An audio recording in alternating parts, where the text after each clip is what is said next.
Kakung rumiyin ya anyelai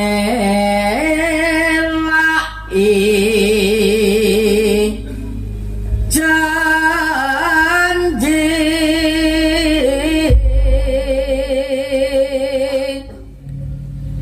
selendang biru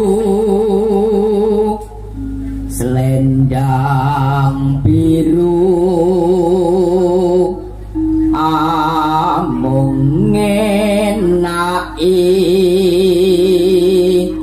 ati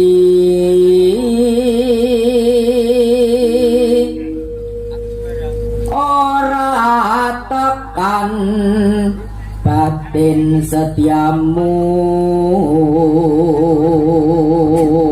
sesarengan 1 2 3 4 ya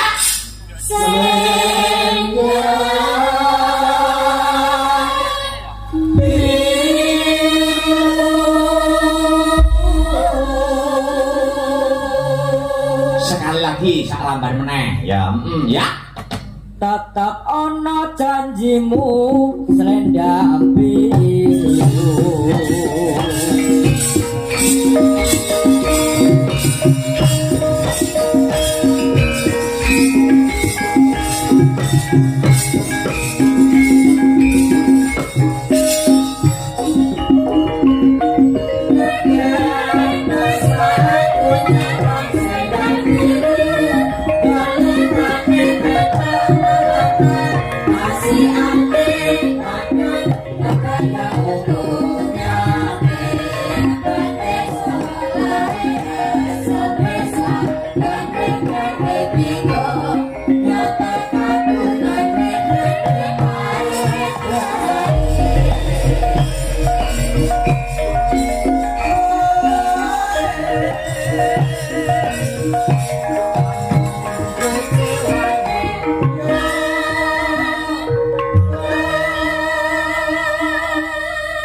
yuk hanya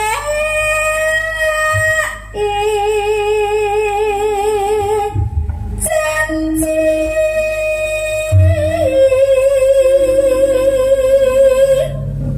selendang biru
Selamat pagi Mas Gareng, selamat pagi Dek Petro, selamat pagi Babong, selamat pagi Mas Petro. Ya, nganggo lereng ngasuh sama toro sinario mendoni swasana ternyata nih sampai pun orang rasa season goro-goro ngono ya reha.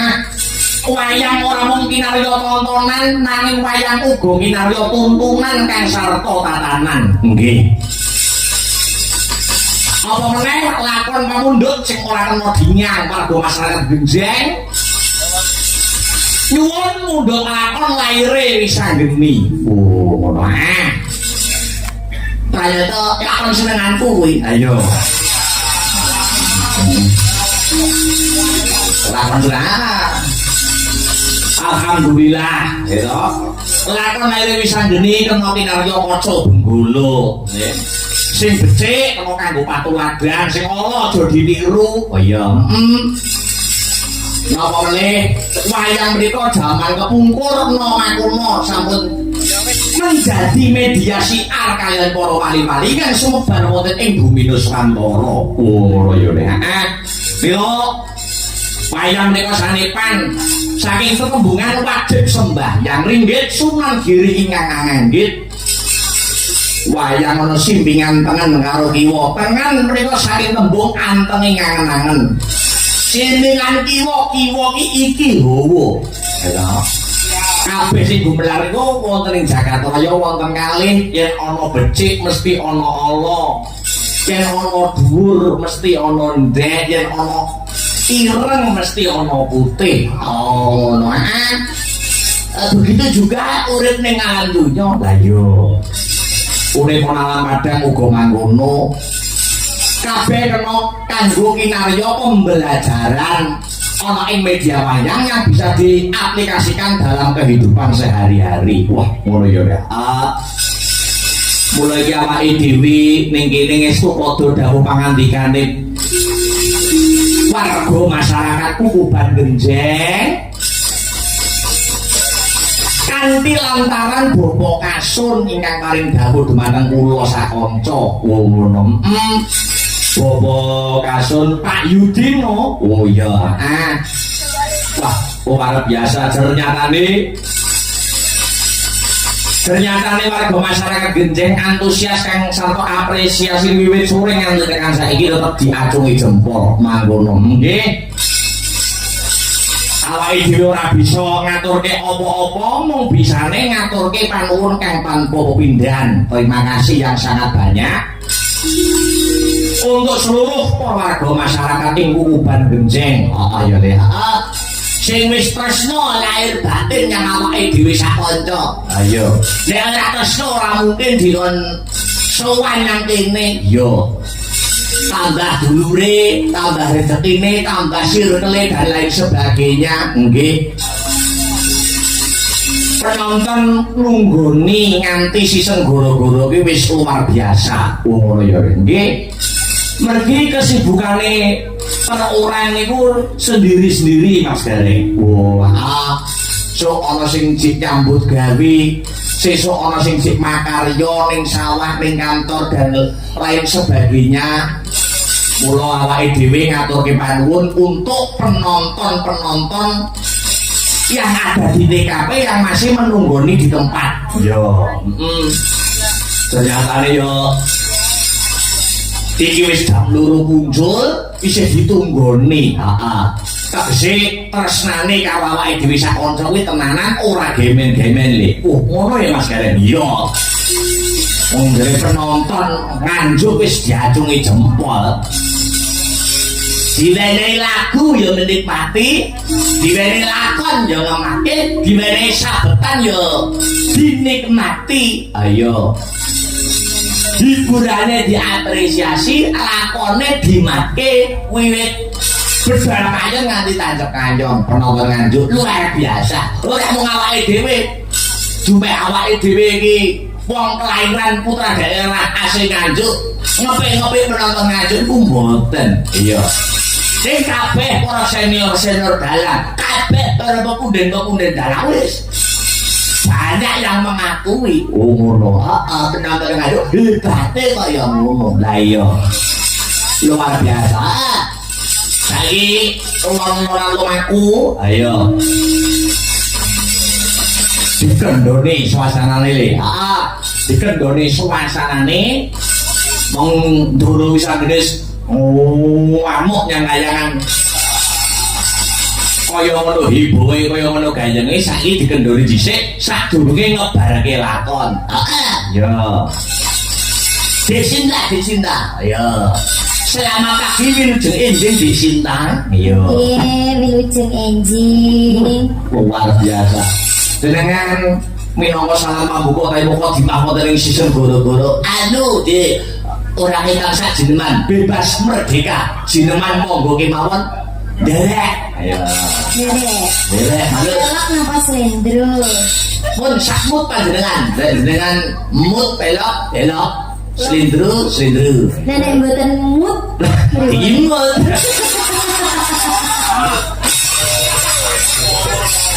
Kita yang jadi kaya. Ngapa? Apa Mas? Apa? Manut. Oh, nggih. Ular kampung mawon nggih. Ular kambang slendro apa pelok? Kandik mawon kok. Wah. Kok saya jadi loh.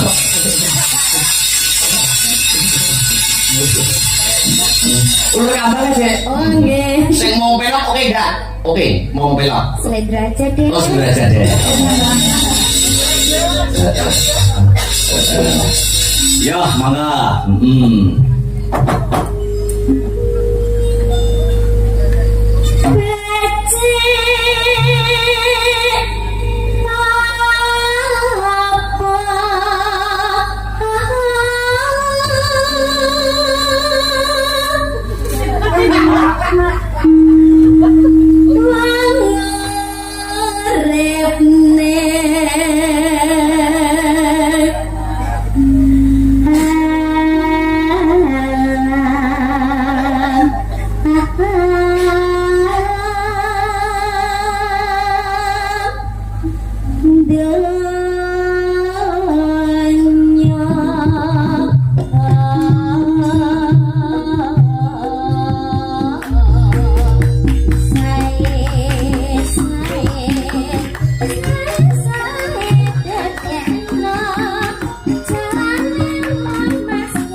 Iku nek wis rampung ana pamundutan sing durung dipinangkani ya kuwi Remu iki ketoke karya besare Mbah Wongso Subagyo nek ora kleru.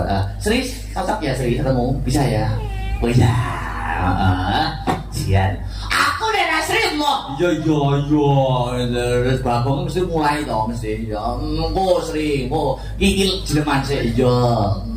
Ayo Dinda, ayo. Lah anu Dek Sinta.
Matur nuwun, Sinta.